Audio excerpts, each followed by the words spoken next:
When Ashenden was sent to X and looked about him, he could not but see that his situation was equivocal. X was the capital of an important belligerent state, but a state divided against itself. There was a large party antagonistic to the war, and revolution was possible, if not imminent. Ashenden was instructed to see what, under the circumstances, could best be done. He was to suggest a policy, and, if it was approved by the exalted personages who had sent him, to carry it out. A vast amount of money was put at his disposal.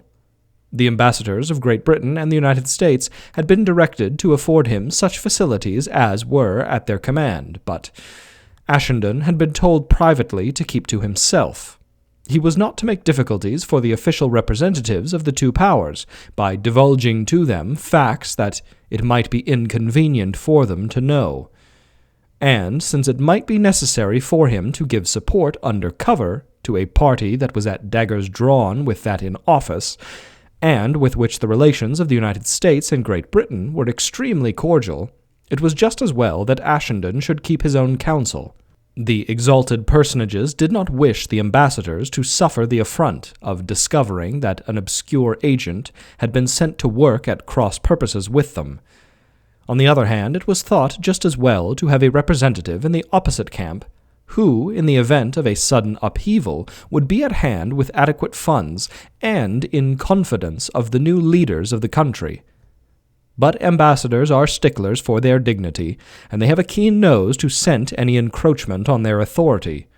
When Ashenden, on his arrival at X, paid an official call on Sir Herbert Witherspoon, the British ambassador, he was received with a politeness to which no exception could be taken, but with a frigidity that would have sent a little shiver down the spine of a polar bear. Sir Herbert was a diplomat de carrière, and he cultivated the manner of his profession to a degree that filled the observer with admiration. He did not ask Ashenden anything about his mission, because he knew that Ashenden would reply evasively, but he allowed him to see that it was a perfectly foolish one. He talked with acidulous tolerance of the exalted personages who had sent Ashenden to X. He told Ashenden that he had instructions to meet any demands for help that he made, and stated that if Ashenden at any time desired to see him, he had only to say so. I have received the somewhat singular request to dispatch telegrams for you in a private code, which I understand has been given to you, and to hand over to you the telegrams in code as they arrived. I hope they will be few and far between, sir, answered Ashenden. I know nothing so tedious as coding and decoding. Sir Herbert paused for an instant. Perhaps that was not quite the answer that he expected. He rose. If you will come into the Chancellery, I will introduce you to the Councillor, and to the secretary to whom you can take your telegrams.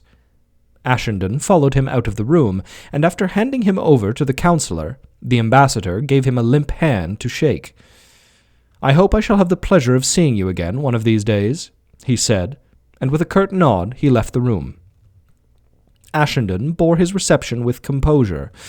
It was his business to remain in obscurity, and he did not wish any official attentions to attract notice to him. But when, on the afternoon of the same day, he made a call at the American embassy, he discovered why Sir Herbert Witherspoon had shown him so much coldness. The American ambassador was Mr. Wilbur Schaeffer. He came from Kansas City, and had been given his post when few suspected that a war was on the point of breaking out, and this was as a reward for political services. He was a big, stout man, no longer young, for his hair was white but well preserved and exceedingly robust. He had a square, red face, clean-shaven, with a little snub nose and a determined chin. His face was very mobile, and he twisted it continually into odd and amusing grimaces. It looked as though it were made out of the red India rubber from which they make hot water bottles. He greeted Ashenden with a cordiality, and he was a hearty fellow. I suppose you've seen Sir Herbert. I reckon you've got his dander up. What do they mean in Washington and London by telling us to dispatch your code telegrams without knowing what they're all about? You know, they've got no right to do that. Oh, Your Excellency, I think it was only done to save time and trouble, said Ashenden. Well, what is this mission, anyway? This, of course, was a question that Ashenden was not prepared to answer, but, not thinking it politic to say so, he determined to give a reply from which the ambassador could learn little. He had already made up his mind from the look of him that Mr. Schaefer, though doubtless possessed of the gifts that enable a man to swing a presidential election this way or that, had not, at least nakedly for all men to see, the acuteness that his position perhaps demanded. He gave you the impression of a bluff, good-humored creature who liked good cheer. Ashenden would have been wary when playing poker with him, but where the matter in hand was concerned, he felt himself fairly safe. He began to talk in a loose, vague way of the world at large, and before he had gone far, managed to ask the ambassador his opinion of the general situation. It was as the sound of the trumpet to the war-horse. Mr. Schaefer made him a speech that lasted without a break for 25 minutes, and when at last he stopped in exhaustion, Ashenden, with warm thanks for his friendly reception, was able to take his leave. Making up his mind to give both the ambassadors a wide berth, he set about his work and presently devised a plan of campaign. But by chance he was able to do Sir Herbert Witherspoon a good turn, and so was again thrown into contact with him. It has been suggested that Mr. Schaefer was more of a politician than a diplomat, and it was his position rather than his personality that gave weight to his opinions. He looked upon the eminence to which he had risen as an opportunity to enjoy the good things of life, and his enthusiasm led him to lengths that his constitution could ill support. His ignorance of foreign affairs would in any case have made his judgment of doubtful value, but his state at meetings of the Allied ambassadors so often approached the comatose that he seemed hardly capable of forming a judgment at all. He was known to have succumbed to the fascination of a Swedish lady of undoubted beauty, but of antecedents that, from the point of view of a Secret Service agent, were suspect. Her relations with Germany were such as to make her sympathy with the Allies dubious. Mr. Schaefer saw her every day and was certainly much under her influence. Now it was noticed that there was from time to time a leakage of very secret information, and the question arose whether Mr. Schaefer did not in these daily interviews inadvertently say things that were promptly passed on to the headquarters of the enemy. No one could have doubted Mr. Schaefer's honesty and patriotism, but it was permissible to be uncertain of his discretion. It was an awkward matter to deal with, but the concern was as great in Washington as in London and Paris, and Ashenden was instructed to deal with it. He had, of course, not been sent to X without help to do the work that he was expected to do, and among his assistants was an astute, powerful, and determined man, a Galician Pole named Herbartus. After consultation with him, it happened by one of those fortunate coincidences that occasionally come about in the Secret Service, that a maid in the service of the Swedish lady fell ill, and in her place the Countess, for such that she was very luckily able to engage an extremely respectable person from the neighborhood of Krakow. The fact that before the war she had been secretary to an eminent scientist made her doubtless no less competent a housemaid. The result of this was that Ashenden received every 2 or 3 days a neat report upon the goings-on at this charming lady's apartment, and though he learned nothing that could confirm the vague suspicions that had arisen, he learned something else of no little importance.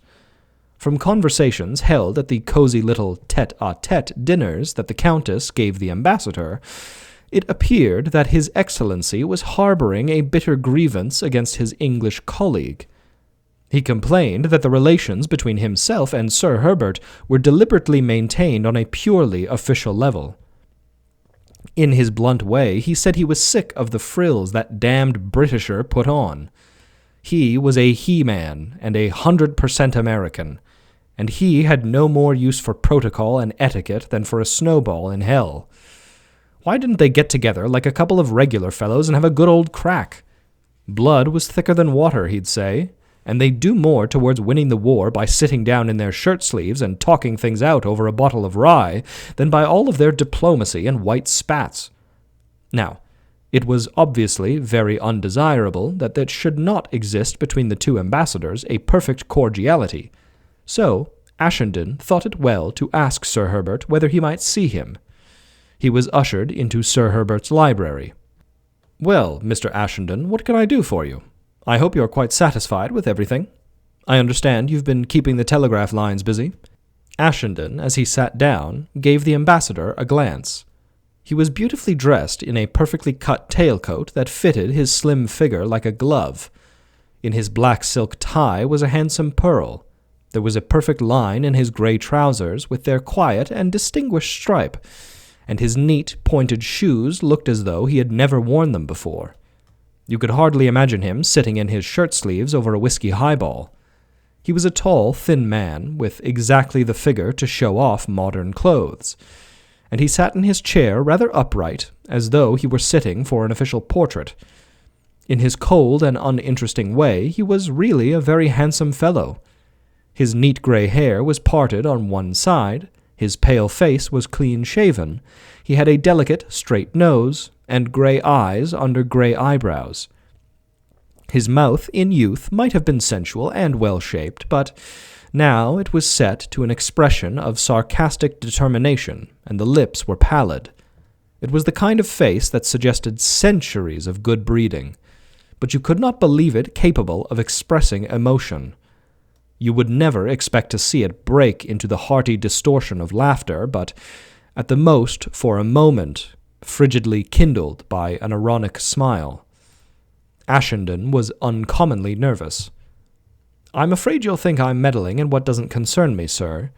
I'm quite prepared to be told to mind my own business." "We'll see. Pray, go on." Ashenden told his story, and the ambassador listened attentively.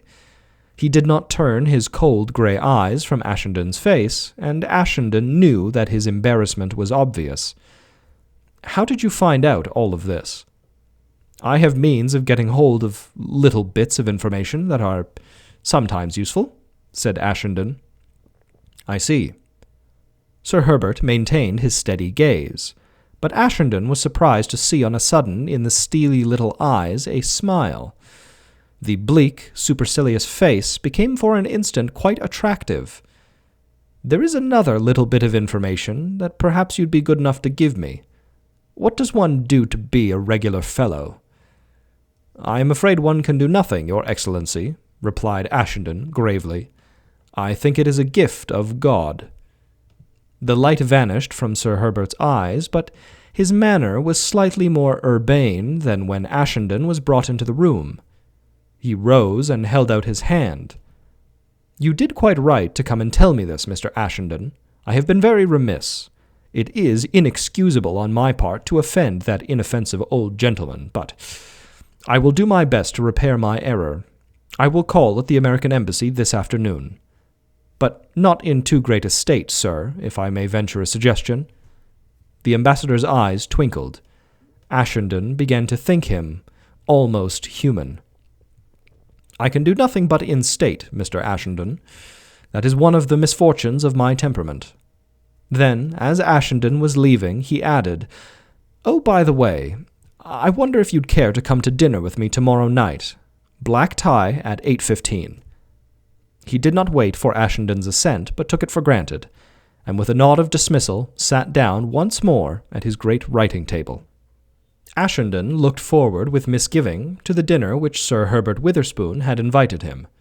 The black tie suggested a small party, perhaps only Lady Anne, the ambassador's wife, whom Ashenden did not know, or one or two young secretaries. It did not presage a hilarious evening.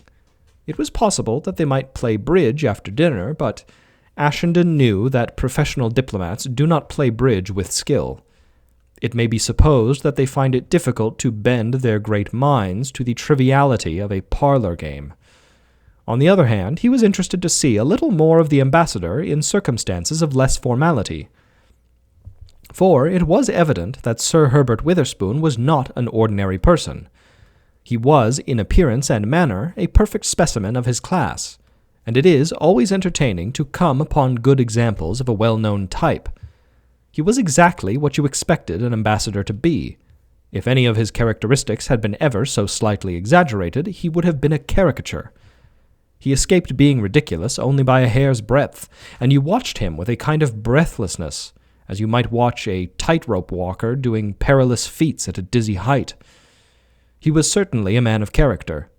His rise in the diplomatic service had been rapid, and though doubtless it helped him to be connected by marriage with powerful families, his rise had been chiefly due to his merit. He knew how to be determined when determination was necessary, and conciliatory when conciliation was opportune. His manners were perfect. He could speak half a dozen languages with ease and accuracy. He had a clear and logical brain. He was never afraid to think out his thoughts to the end, but was wise enough to suit his actions to the exigencies of the situation. He had reached his post at X at the early age of 53, and had borne himself in the exceedingly difficult conditions created by the war, and contending parties within the state with tact, confidence, and once, at least, with courage. For on one occasion, a riot having arisen, a band of revolutionaries forced their way into the British embassy, and Sir Herbert from the head of his stairs had harangued them, and notwithstanding revolvers flourished at him, had persuaded them to go to their homes. He would end his career in Paris. That was evident. He was a man whom you could not but admire, but whom it was not easy to like. He was a diplomat of the school of those Victorian ambassadors to whom could confidently be entrusted great affairs, and whose self-reliance, sometimes, it must be admitted, tinctured with arrogance, was justified by its results. When Ashenden drove up to the doors of the embassy, they were flung open, and he was received by a stout and dignified English butler and 3 footmen.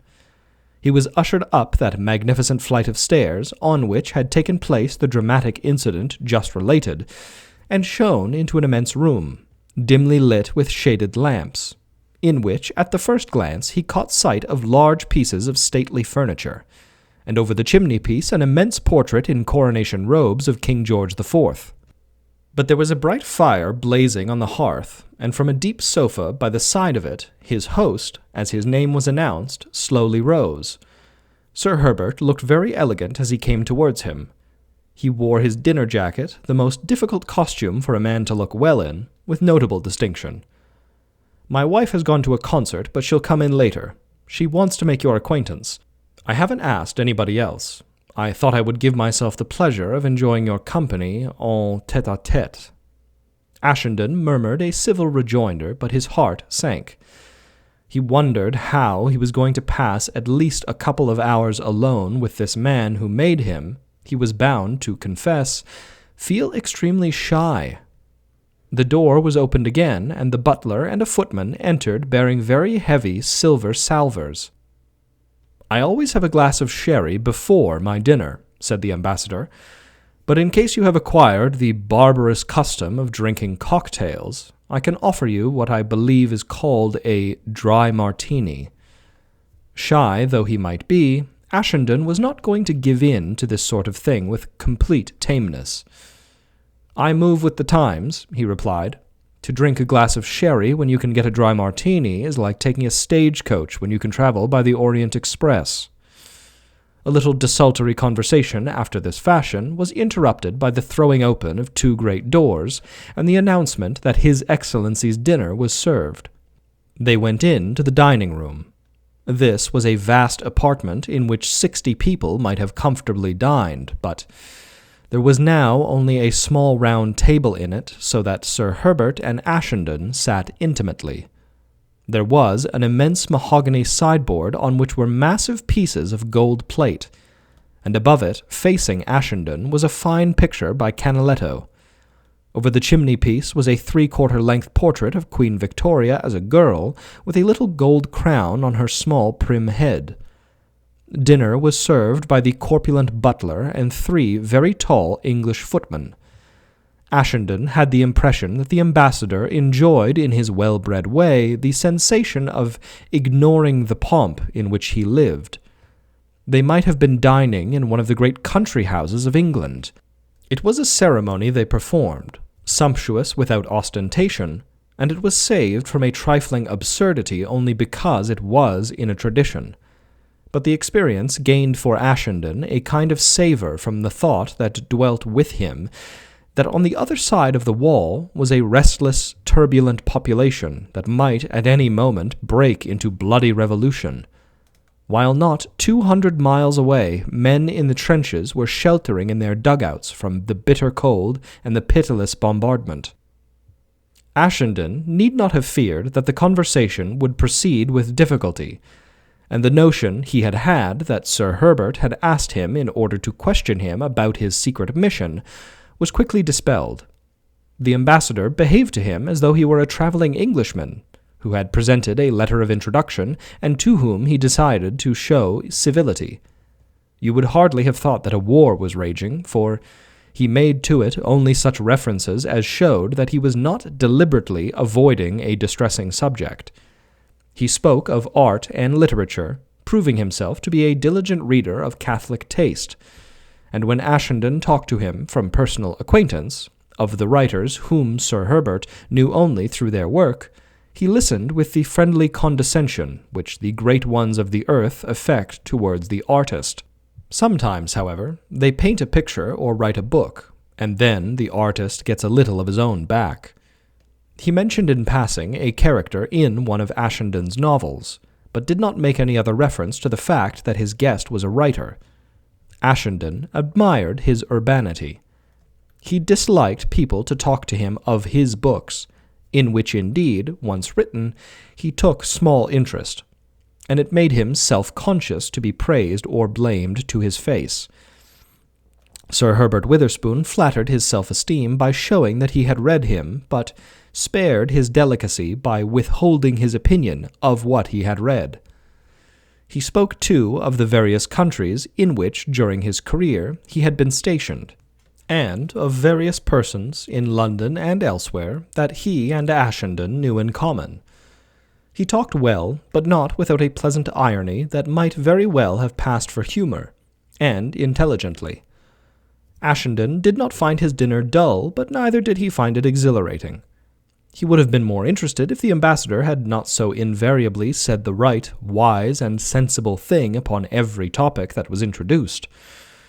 Ashendon was finding it something of an effort to keep up with this distinction of mind, and he would have liked the conversation to get into its shirt-sleeves, so to speak, and put its feet on the table. But of this there was no chance, and Ashendon once or twice caught himself wondering how soon after dinner he could decently take his leave. At 11 he had an appointment with Her Bartis at the Hôtel de Paris. The dinner came to an end, and coffee was brought in. Sir Herbert knew good food and good wine, and Ashendon was obliged to admit that he had fared excellently. Liqueurs were served with the coffee, and Ashendon took a glass of brandy. "I have some very old Benedictine," said the ambassador. "Won't you try it?" "To tell you the honest truth, I think brandy is the only liqueur worth drinking." "I'm not sure I don't agree with you, but in that case I might give you something better than that." He gave an order to the butler, who presently brought in a cobwebbed bottle and 2 enormous glasses. "I don't really want to boast," said the ambassador, as he watched the butler pour the golden liquid into Ashendon's glass, "but I venture to think that if you like brandy, you'll like this. I got it when I was a councillor for a short time in Paris." "I've had a good deal to do lately with one of your successors, then." "Byring?" "Yes." "What do you think of the brandy?" "I think it's marvellous." "And of Byring?" The question came so oddly on the top of the other that it sounded faintly comic.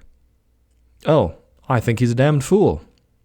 Sir Herbert leaned back in his chair, holding the huge glass with both hands in order to bring out the aroma, and looked slowly around the stately and spacious room. The table had been cleared of superfluous things. There was a bowl of roses between Ashendon and his host. The servants switched off the electric light as they finally left the room, and it was lit now only by candles that were on the table and by the fire. Notwithstanding its size, it had an air of sober comfort. The ambassador's eyes rested on the really distinguished portrait of Queen Victoria that hung over the chimney-piece. "I wonder," he said at last. "He'll have to leave the diplomatic service." "I'm afraid so." Ashenden gave him a quick glance of enquiry. He was the last man from whom he would have expected sympathy for Byring. "Yes, in the circumstances," he proceeded. "I suppose it's inevitable that he should leave the service. I'm sorry. He's an able fellow, and he'll be missed. I think he had a career before him." "Yes, that's what I've heard. I'm told that at the F.O. they thought very highly of him." "He has many of the gifts that are useful in this rather dreary trade," said the ambassador with a slight smile, in his cold and judicial manner. "He's handsome, he's a gentleman, he has nice manners, he speaks excellent French, he's a good head on his shoulders. He'd have done well. It seems a pity that he should waste such golden opportunities. Well, I understand he's going into the wine business at the end of the war. Oddly enough, he's going to represent the very firm from whom I got this brandy." Sir Herbert raised the glass to his nose and inhaled the fragrance. Then he looked at Ashenden. He had a way of looking at people when he was thinking of something else, perhaps, that suggested that he thought them somewhat peculiar but rather disgusting insects. "Have you ever seen the woman?" he asked. "I dined with her at Byring, at Leroux's." "How very interesting. What is she like?" "Charming." Ashenden tried to describe her to his host, but meanwhile, with another part of his mind, he recollected the impression she had made on him at the restaurant when Byring had introduced him to her. He had been not a little interested to meet a woman of whom for some years he had heard so much. She called herself Rose Auburn, but what her real name was, few knew. She had gone to Paris originally as one of a troupe of dancers called the Glad Girls, who performed at the Moulin Rouge, but her astonishing beauty had soon caused her to be noticed, and a wealthy French manufacturer fell in love with her. He gave her a house and loaded her with jewels, but could not long meet the demands that she made upon him, and she passed in rapid succession from lover to lover. She became in a short time the best-known courtesan in France. Her expenditure was prodigal, and she ruined her admirers with cynical unconcern. The richest men found themselves unable to cope with her extravagance. Ashenden, before the war, had seen her once, at Monte Carlo, lose 180,000 francs at a sitting, and that then was an important sum. She sat at the big table, surrounded by curious onlookers, throwing down packets of 1,000-franc notes with a self-possession that would have been admirable if it had been her own money that she was losing. When Ashenden met her, she had been leading this riotous life, dancing and gambling all night, racing most afternoons a week, for 12 or 13 years, and she was no longer very young, but there was hardly a line on that lovely brow, scarcely a crow's foot round those liquid eyes to betray the fact. The most astonishing thing about her was that, notwithstanding this feverish and unending round of senseless debauchery, she had preserved an air of virginity. Of course, she cultivated the type. She had an exquisitely graceful and slender figure, and her innumerable frocks were always made with a perfect simplicity. Her brown hair was very plainly done. With her oval face, charming little nose, and large blue eyes, she had all the air of one or other of Anthony Trollope's charming heroines. It was the keepsake style raised to such rareness that it made you catch your breath. She had a lovely skin, very white and red, and if she painted it, was not from necessity, but wantonness. She irradiated a sort of dewy innocence that was as attractive as it was unexpected. Ashenden had heard, of course, that Byring for a year or more had been her lover.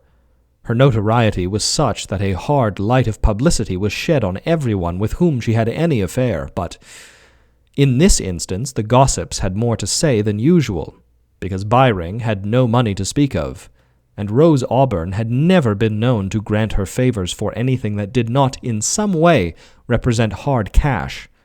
Was it possible that she loved him? It seemed incredible, and yet what other explanation was there? Byring was a young man with whom any woman might have fallen in love. He was somewhere in the 30s, very tall and good-looking, with a singular charm of manner, and of an appearance so debonair that people turned round in the street to look at him. But unlike most handsome men, he seemed entirely unaware of the impression that he created.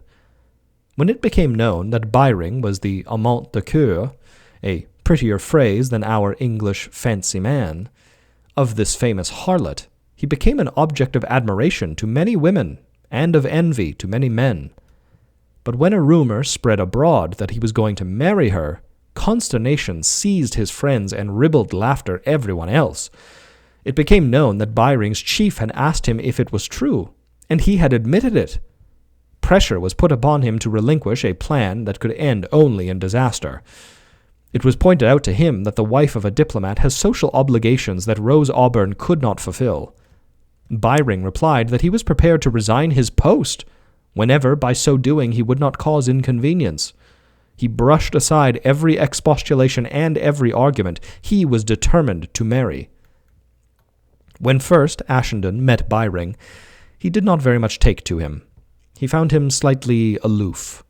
But as the hazards of his work brought him from time to time in contact with him, he discerned that the distant manner was due merely to shyness, and as he came to know him better, he was charmed by the uncommon sweetness of his disposition.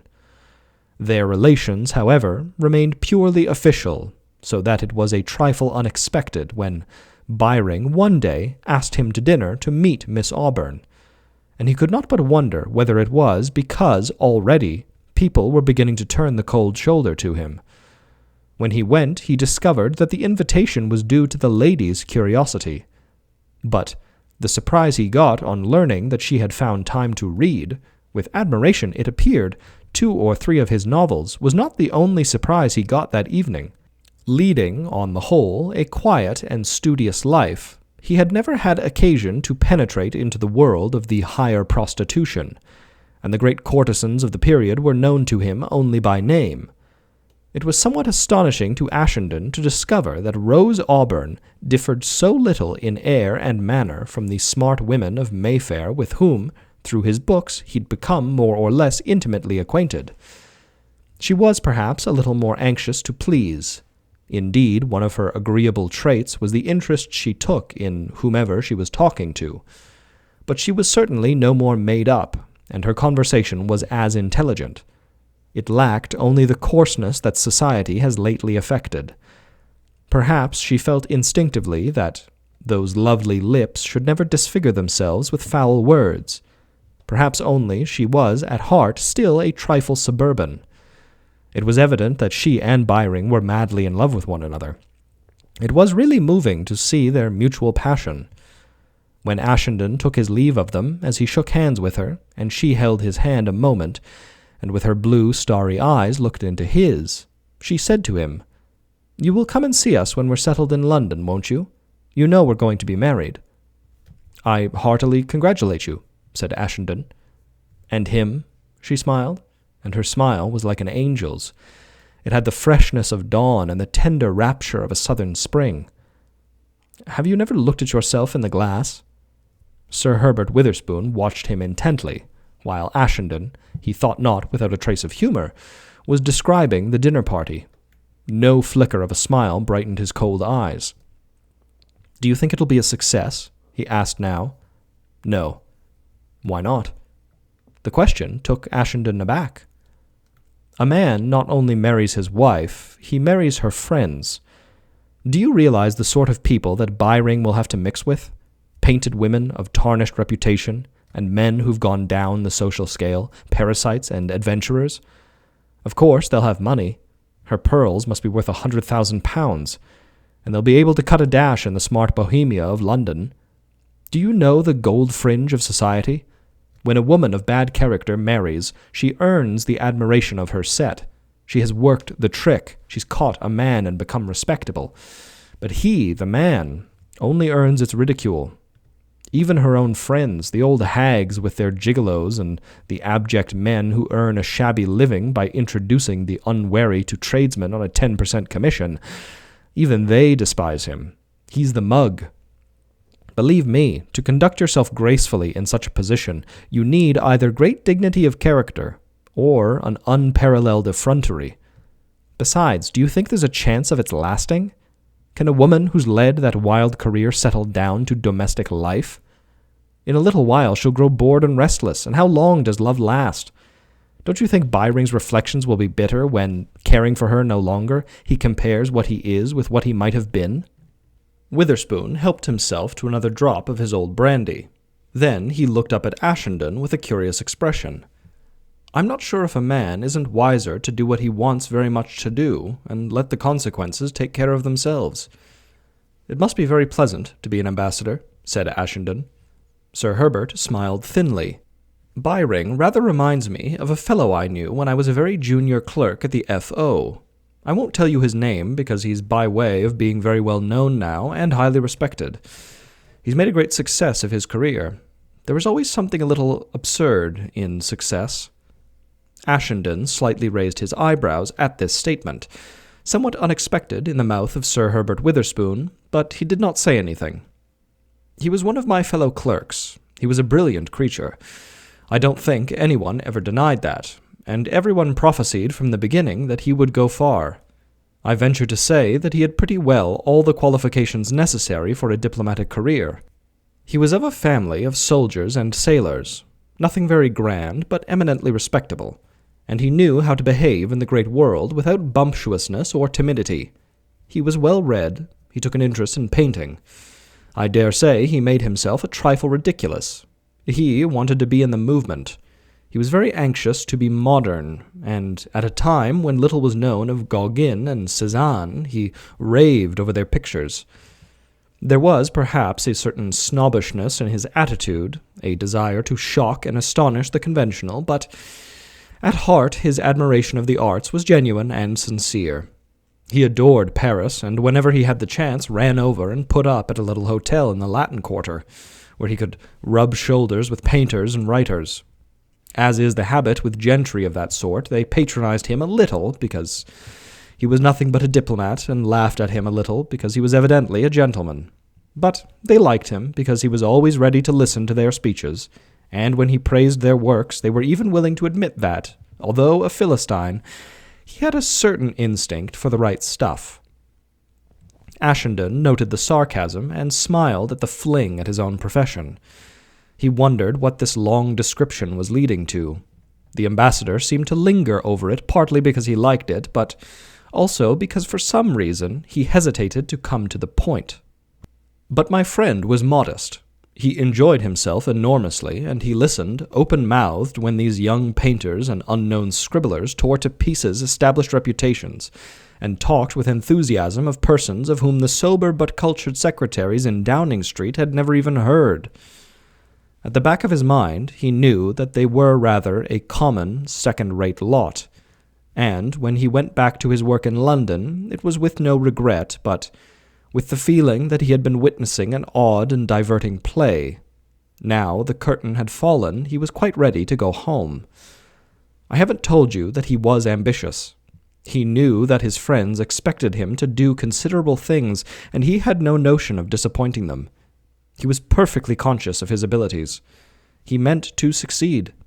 Unfortunately, he was not rich, and he had only a few hundreds a year, but his father and mother were dead, and he had neither brother nor sister.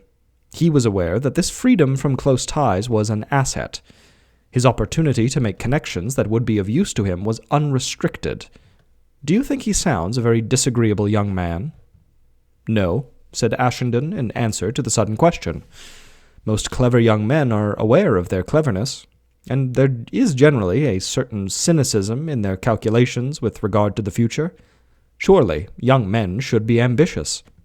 Well, on one of these little trips to Paris, my friend became acquainted with a talented young Irish painter called O'Malley. He's an R.A. now, and paints highly paid portraits of Lord Chancellors and cabinet ministers. I wonder if you remember one he did of my wife, which was exhibited a couple of years ago. No, I don't, but I know his name. My wife was delighted with it. His art always seems to me very refined and agreeable. He's able to put on canvas the distinction of his sitters in a very remarkable way. When he paints a woman of good breeding, you know that it is a woman of breeding, and not a trollop." "It is a charming gift," said Ashenden. "Can he also paint a slut and make her look like one?" "He could. Now, doubtless, he would scarcely wish to. He was living then in a small and dirty studio in the Rue de Cherchy-Midi, with a little Frenchwoman of the character you describe, and he painted several portraits of her which were extremely like." It seemed to Ashenden that Sir Herbert was going into somewhat excessive detail, and he asked himself whether the friend of whom he was telling a story that, till now, seemed to lead no whither, was in point of fact himself. He began to give it more of his attention. My friend liked O'Malley. He was good company, the type of the agreeable rattle, and he had a truly Irish gift of the gab. He talked incessantly, and in my friend's opinion, brilliantly. He found it very amusing to go and sit in the studio while O'Malley was painting, and listen to him chattering away about the technique of his art. O'Malley was always saying that he would paint a portrait of him, and his vanity was tickled. O'Malley thought him far from plain, and said it would do him good to exhibit the portrait of someone who at least looked like a gentleman. "By the way, when was all of this?" asked Ashenden. "Oh, 30 years ago. They used to talk of their future, and when O'Malley said the portrait he was going to paint of my friend would look very well in the National Portrait Gallery, my friend had a small doubt in the back of his mind. Whatever, he modestly said that it would eventually find its way there. One evening, when my friend, shall we call him Brown, was sitting in the studio, and O'Malley, desperately taking advantage of the last light of day, was trying to get finished for the Salon that portrait of his mistress which is now in the Tate Gallery, O'Malley asked him if he would like to come and dine with them. He was expecting a friend of hers, she was called Yvonne, by the way, and he would be glad if Brown would make a fourth. This friend of Yvonne's was an acrobat, and O'Malley was anxious to get her to pose for him in the nude. Yvonne said she had a marvelous figure. She had seen O'Malley's work and was willing enough to sit, and dinner was to be devoted to settling the matter. She was not performing then, but was about to open at the Gate Montparnasse, and with her days free was not disinclined to oblige a friend and earn a little money. The notion amused Brown, who had never met an acrobat, and he accepted. Yvonne suggested that he might find her to his taste, and if he did, she could promise him that he would not find her very difficult to persuade. With his grand air and English clothes, she would take him for a milord anglais. My friend laughed. He did not take the suggestion very seriously. "On ne sait jamais," he said. Yvonne looked at him with mischievous eyes. He sat on. It was Easter time and cold, but the studio was comfortably warm. And though it was small, and everything was higgledy-piggledy, and the dust lay heavy on the rim of the window, it was most friendly and cosy. Brown had a tiny flat in Waverton Street in London, and with very good mezzotints on the walls and several pieces of early Chinese pottery here and there, and he wondered to himself why his tasteful sitting-room had none of the comforts of home, nor the romance that he found in that disorderly studio. Presently there was a ring at the door, and Yvonne ushered in her friend. Her name, it appeared, was Alex, and she shook hands with Brown, uttering a stereotyped phrase with the mincing politeness of a fat woman in a bureau de tabac. She wore a long cloak in imitation mink and an enormous scarlet hat. She looked incredibly vulgar. She was not even pretty. She had a broad, flat face, a wide mouth, and an upturned nose. She had a great deal of hair, golden, but obviously dyed, and large china-blue eyes. She was heavily made up. Ashenden began to have no doubt that Witherspoon was narrating an experience of his own, for otherwise he could never have remembered, after 30 years, what hat the young woman wore, and what coat. And he was amused at the ambassador's simplicity in thinking that so thin of a subterfuge could disguise the truth. Ashenden could not but guess how the story would end, and it tickled him to think that this cold, distinguished, and exquisite person should ever have anything like an adventure. She began to talk away to Yvonne, and my friend noticed that she had one feature that oddly enough he found very attractive. She had a deep and husky voice, as though she were just recovering from a bad cold, and he didn't know why, it seemed to him extremely pleasant to listen to. He asked O'Malley if that was her natural voice, and O'Malley said she had had it as long as ever he had known her. He called it a whisky voice. He told her what Brown said about it, and she gave him a smile of her wide mouth, and said it wasn't due to drink, it was due to standing so much on her head. That was one of the inconveniences of her profession.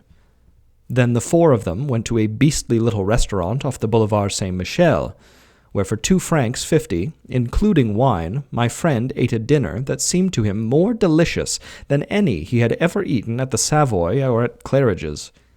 Alex was a very chatty young person, and Brown listened with amusement, with amazement even, while in her rich, throaty voice she talked of the varied incidents of the day.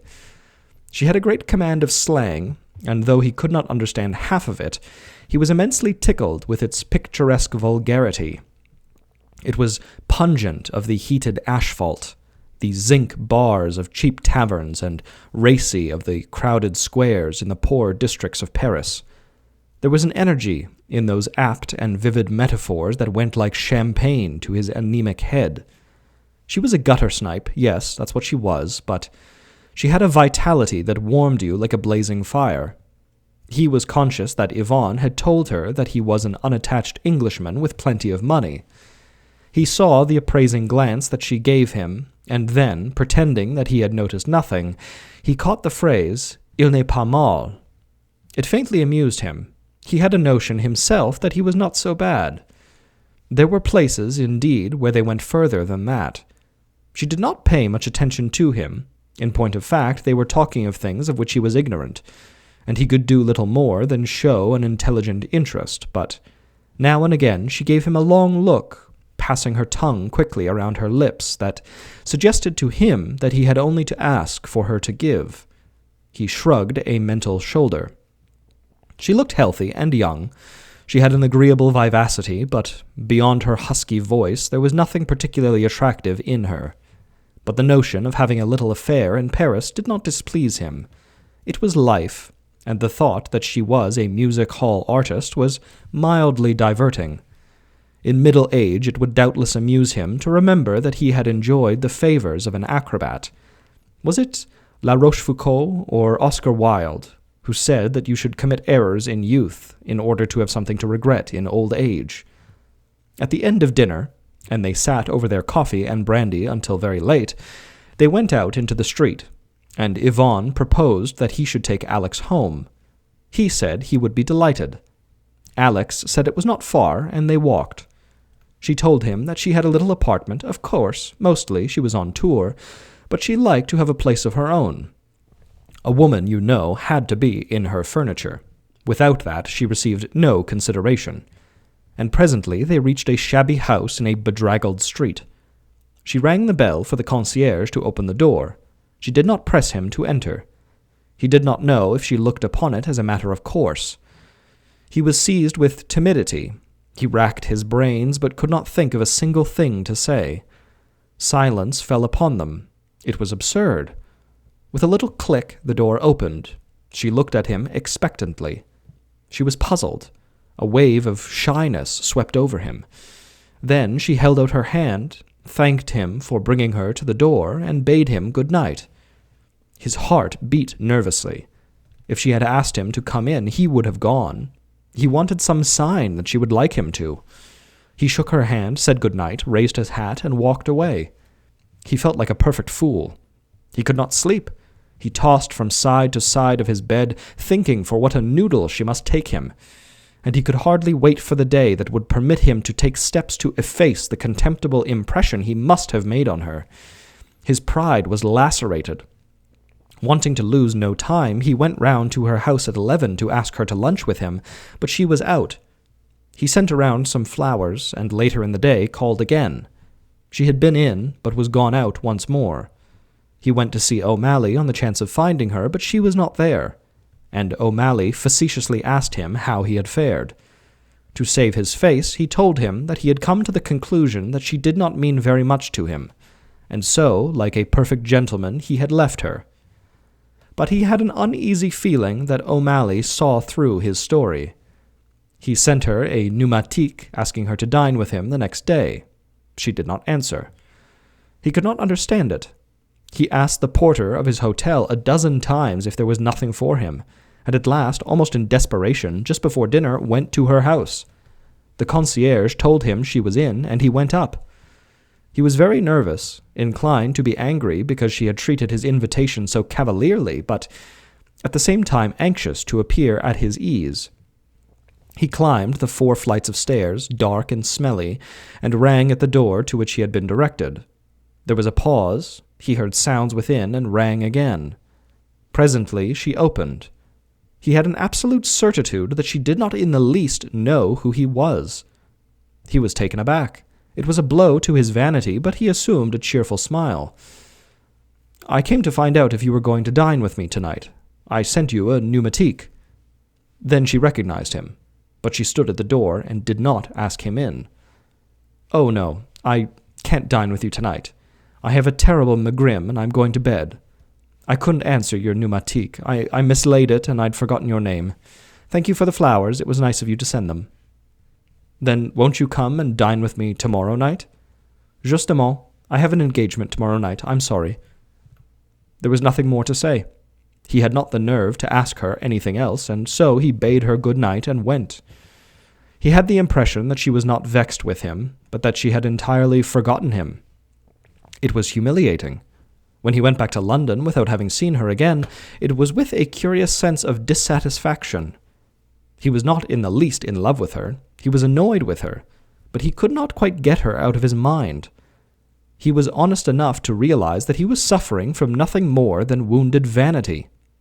During that dinner at the little restaurant off the Bull Miche, she had mentioned that her troupe was going to London in the spring, and in one of his letters to O'Malley he slipped in casually a phrase to the effect that if his young friend Alex happened to be coming to town, he, O'Malley, might let him know and he would look her up. He would like to hear from her own ingenious lips what she thought of the nude that O'Malley had painted of her. When the painter some time afterwards wrote him and told him that she was appearing a week later at the Metropolitan in the Edgware Road, he felt a sudden rush of blood to his head. He went to see her play. If he had not taken the precaution to go earlier in the day and look at the program, he would have missed her, for her turn was the first on the list. There were 2 men, a stout one and a thin one, with large black mustaches, and Alex.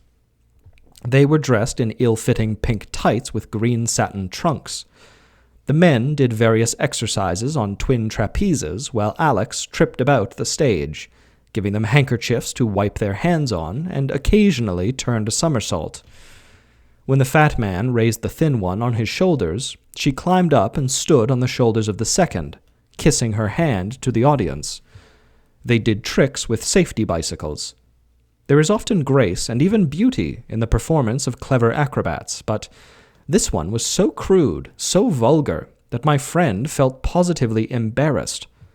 There is something shameful in seeing grown men publicly make fools of themselves. Poor Alex, with a fixed and artificial smile on her lips, in her pink tights and satin green trunks, was so grotesque that he wondered how he could have let himself feel a moment's annoyance because when he went to her apartment she had not recognized him. It was with a shrug of the shoulders, condescendingly, that he went around to the stage door afterwards and gave the doorkeeper a shilling to take her his card. In a few minutes she came out. She seemed delighted to see him. "Oh, how good it is to see the face of someone you know in this sad city," she said. "Ah, now you can give me that dinner you asked me to in Paris. I'm dying of hunger. I never eat before the show. Imagine that they should have given us such a bad place on the program. It's an insult. But we shall see the agent tomorrow. If they think they can put upon us like that, they are mistaken. Ah, non, non et non. And what an audience. No enthusiasm, no applause, nothing." My friend was staggered.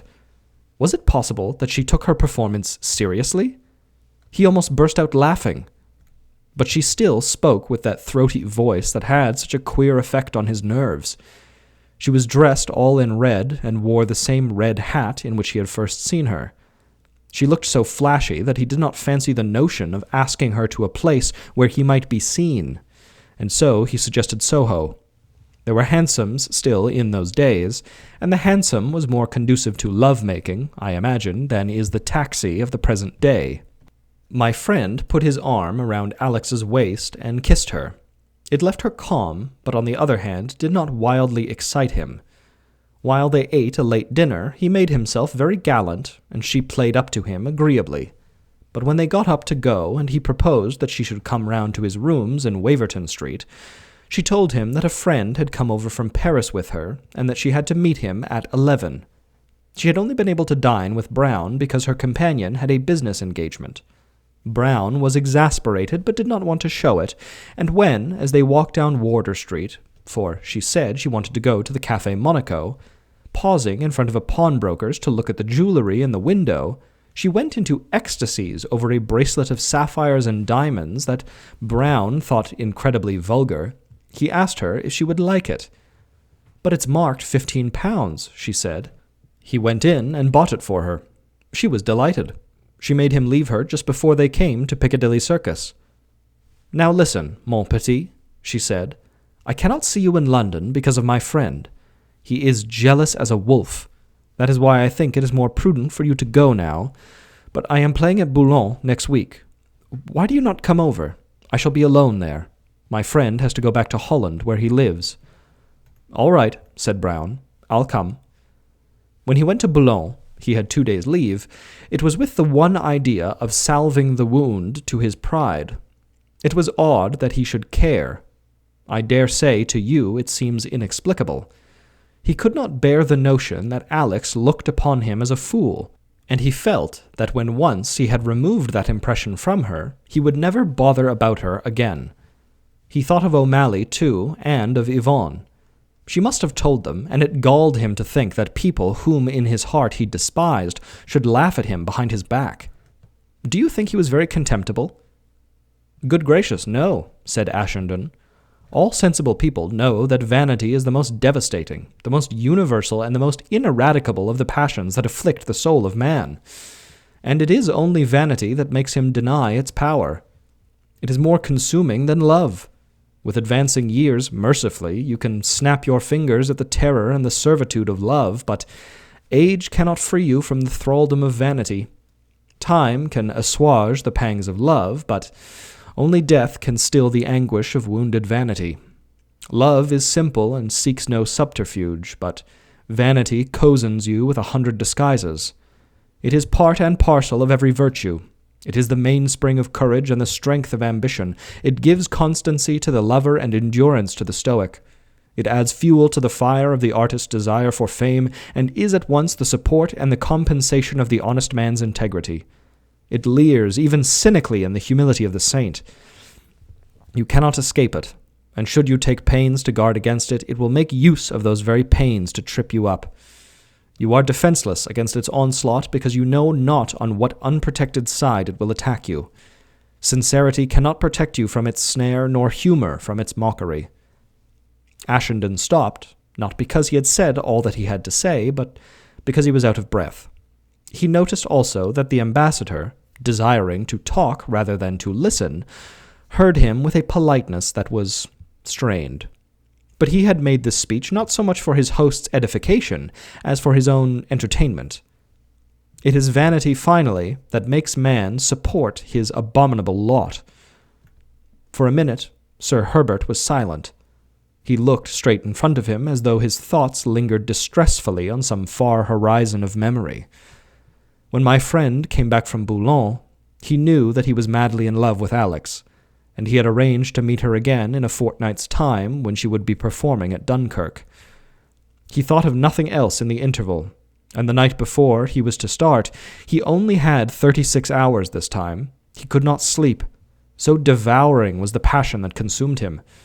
Then he went over for a night to Paris to see her, and once, when she was disengaged for a week, he persuaded her to come to London. He knew that she did not love him. He was just a man among 100 others, and she made no secret of the fact that he was not her only lover. He suffered agonies of jealousy, but knew that it would only excite her ridicule or anger if he showed it. She had not even a fancy for him. She liked him because he was a gentleman and well-dressed. She was quite willing to be his mistress so long as the claims he made on her were not irksome, but that was all. His means were not large enough to enable him to make her any serious offers, but even if they had been, liking her freedom, she would have refused. "But what about the Dutchman?" asked Ashenden. "The Dutchman? He was a pure invention.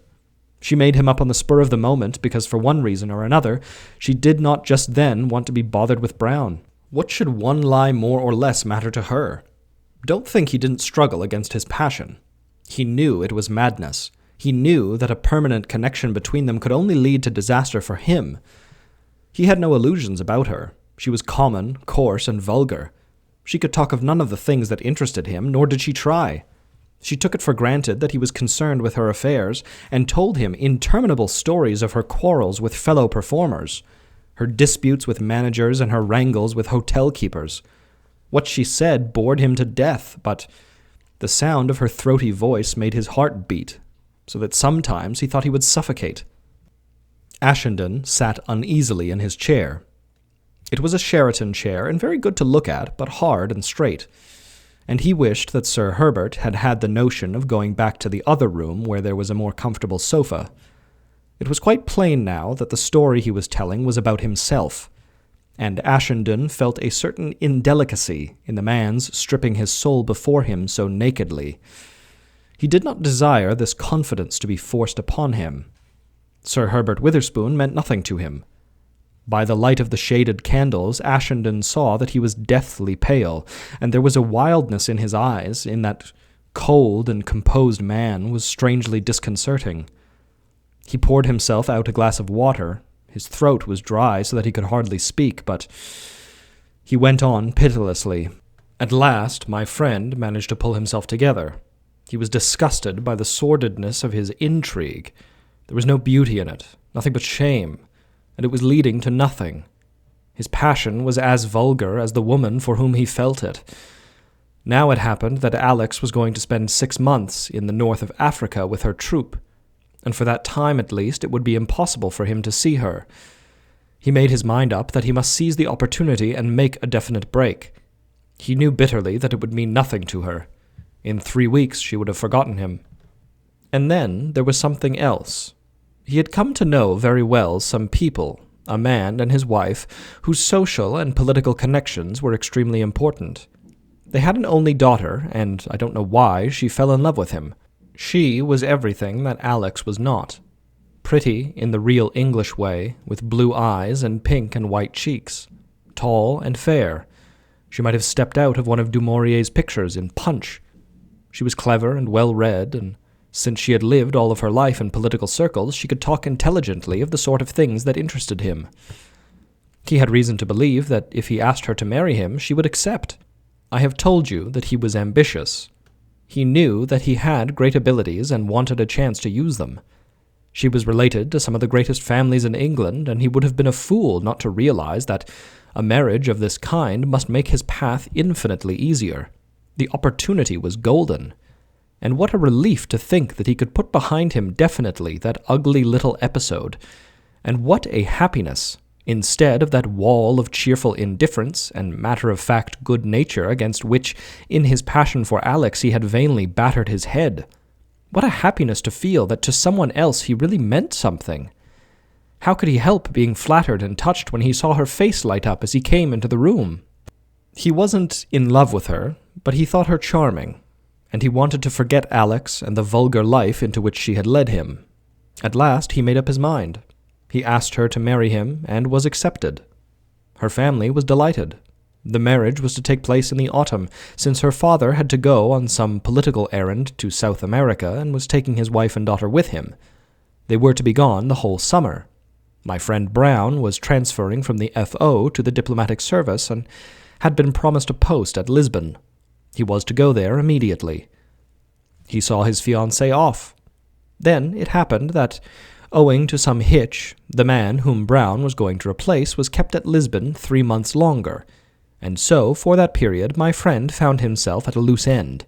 And just when he was making up his mind what to do with himself, he received a letter from Alex. She was coming back to France and had a tour booked. She gave him a long list of the places she was going to, and, in her casual, friendly way, said that they would have fun if he could manage to run over for a day or two. An insane, a criminal notion seized him. If she had shown any eagerness for him to come, he might have resisted. It was her airy, matter-of-fact indifference that took him. On a sudden, he longed for her. He did not care if she was gross and vulgar. He had got her in his bones, and it was his last chance. In a little while he was going to be married. It was now or never. He went down to Marseille and met her as she stepped off the boat that had brought her from Tunis. His heart leaped at the pleasure she showed on seeing him. He knew that he loved her madly. He told her that he was going to be married in 3 months and asked her to spend the last of his freedom with him. She refused to abandon her tour. How could she leave her companions in the lurch? He offered to compensate them, but she would not hear of it.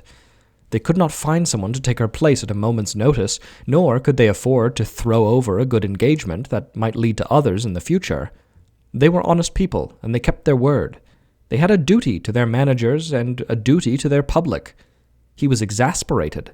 It seemed absurd that his whole happiness should be sacrificed to that wretched tour. And at the end of the 3 months, what was to happen to her then? Oh, no, he was asking something that wasn't reasonable. He told her that he adored her. He did not know till then how insanely he loved her. Well then, she said, why did he not come with her and make the tour with them? She would be glad of his company. They could have a good time together, and at the end of the 3 months he could go and marry his heiress, and neither of them would be any the worse. For a moment he hesitated. But now that he saw her again, he could not bear the thought of being parted from her so soon. He accepted, and then she said, "But listen, my little one, you mustn't be silly, you know. The managers won't be too pleased with me if I make a lot of chi-chi. I have to think of my future, and they won't be so anxious to have me back if I refuse to please old customers of the house. It won't be very often, but it must be understood that you are not to make me scenes if now and then I give myself to someone whose fancy I take. It will mean nothing, that is business. You will be my amant de coeur." He felt a strange, excruciating pain in his heart, and I think he went so pale that she thought he was going to faint. She looked at him curiously. "Those are the terms," she said. "You can either take them or leave them." He accepted.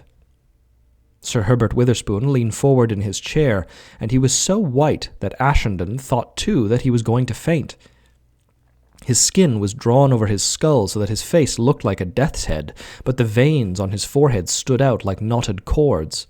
He had lost all reticence, and Ashenden once more wished that he would stop. It made him shy and nervous to see the man's naked soul.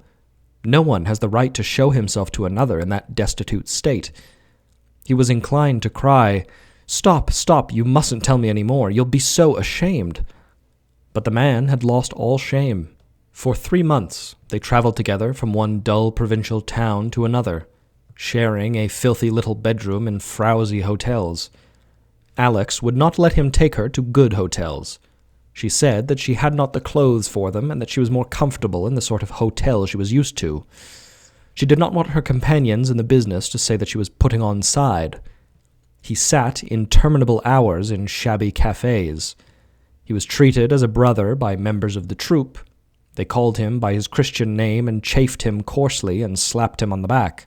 He ran errands for them when they were busy with their work. He saw the good-humored contempt in the eyes of managers and was obliged to put up with the familiarity of stagehands.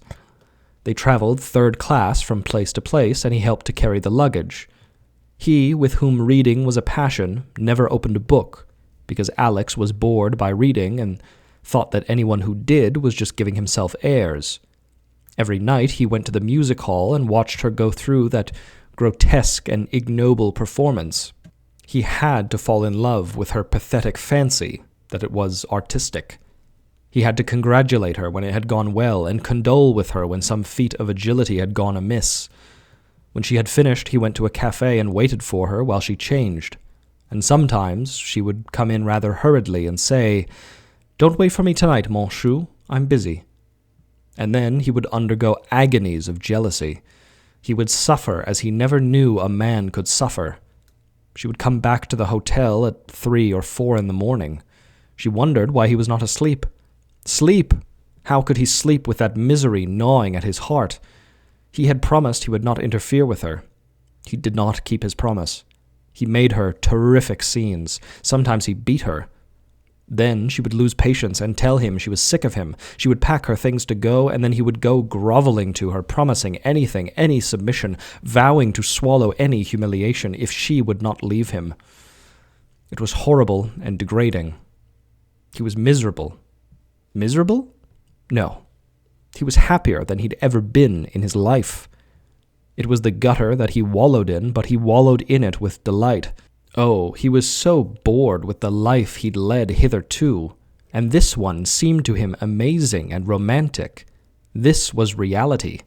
And that frowsy, ugly woman with the whiskey voice, she had such a splendid vitality, such a zest for life, that she seemed to raise his own to some more vivid level.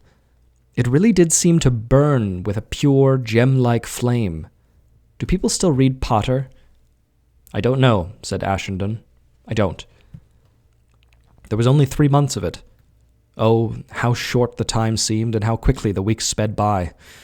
Sometimes he had wild dreams of abandoning everything and throwing in his lot with the acrobats.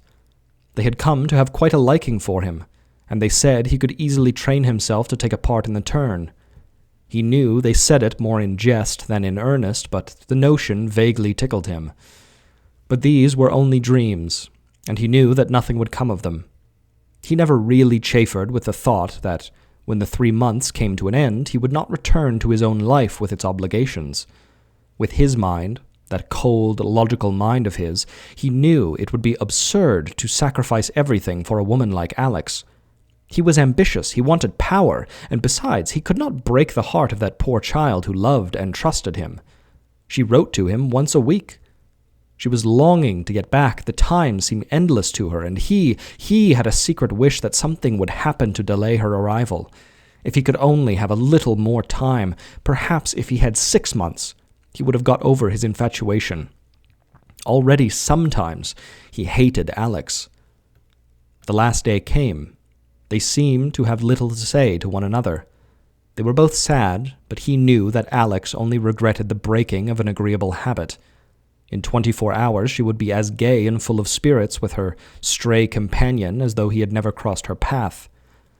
He could only think that next day he was going to Paris to meet his fiancée and her family. They spent their last night in one another's arms, weeping. If she'd asked him then not to leave her, it may be that he would have stayed. But she didn't. It never occurred to her. She accepted his going as a settled thing, and she wept not because she loved him. She wept because he was unhappy. In the morning she was sleeping so soundly that he had not the heart to wake her to say goodbye. He slipped out very quietly, with his bag in his hand, and took the train to Paris. Ashenden turned away his head, for he saw 2 tears form themselves in Witherspoon's eyes and roll down his cheeks. He did not even try to hide them. Ashenden lit another cigar. In Paris they cried out when they saw him. They said he looked like a ghost. He told them he'd been ill and hadn't said anything about it in order not to worry them. They were very kind. A month later he was married. He did very well for himself. He was given opportunities to distinguish himself, and he did distinguish himself. His rise was spectacular. He had the well-ordered and distinguished establishment that he had wanted.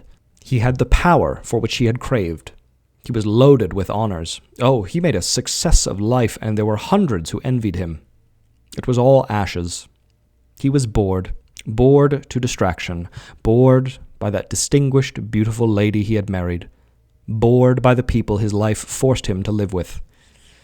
It was a comedy that he was playing, and sometimes it seemed intolerable to live forever and ever behind a mask. Sometimes he felt he couldn't bear it, but he bore it. Sometimes he longed for Alex so fiercely that he felt it would be better to shoot himself than to suffer such anguish. He never saw her again. Never. He heard from O'Malley that she had married and left her troupe. She must be a fat old woman now, and it doesn't matter anymore. But he had wasted his life. and he had never even made that poor creature whom he married happy. How could he go on hiding from her year after year that he had nothing to give her but pity? Once, in his agony, he told her about Alex, and she had tortured him ever after with her jealousy. He knew that he should have never married her. In 6 months she would have got over her grief if he had told her he could not bear to, and in the end would have happily married someone else. So far as she was concerned, his sacrifice was in vain. He was terribly conscious that he had only one life, and it seemed so sad to think that he had wasted it. He could never surmount his immeasurable regret. He laughed when people spoke of him as a strong man. He was as weak and unstable as water. And that's why I tell you that Byring is right. Even though it only lasts 5 years, even though it ruins his career, even though this marriage of his ends in disaster, it will have been worthwhile. He will have been satisfied. He will have fulfilled himself. At that moment, the door opened and a lady came in. The ambassador glanced at her for an instant, and a look of cold hatred crossed his face, but it was only for an instant. Then, rising from the table, he composed his ravaged features to an expression of courteous suavity. He gave the incomer a haggard smile. "Here is my wife. This is Mr. Ashenden." "I couldn't imagine where you were. Why didn't you go and sit in your study? I'm sure Mr. Ashenden's been dreadfully uncomfortable." She was a tall, thin woman of 50, rather drawn and faded, but she did look as though she had once been pretty. It was obvious that she was very well bred. She vaguely reminded you of an exotic plant, reared in a hothouse that had begun to lose its bloom. She was dressed in black. "What was the concert like?" asked Sir Herbert. "Oh, not bad at all. They gave a Brahms concerto and the fire music from the Valkyrie, and some Hungarian dances of Dvorak. I thought them rather showy." She turned to Ashenden. "I hope you haven't been bored all alone with my husband. What have you been talking about? Art and literature?" "No, it's raw material," said Ashenden, and he took his leave. That was His Excellency by Somerset Maugham. I'd like to thank you all for tuning in. My name is Ryland. This is Kallipolis Radio. Thank you all so much for listening. I'd like to thank our channel members, Joshua Anolik, Toritz, Catherine McMillan, Dink Smallwood, Ronnie Limestone, Dapper Clown, and our newest member, Christopher. Thank you all so much for becoming channel members and supporting the channel. If you're interested in doing so, you can find more information linked in the description below. You are, of course, under no obligation to do so, but should enough people join the channel, I will remove the ads from the channel, and it would give me some money to, increase the editing or whatever. Who knows? Don't feel like you need to do it. Do it if you want to. It supports the channel. All the money I make here just goes right back into it. So thank you all so much for listening. I will see you in the next one, and thank you so much for tuning in. Good evening.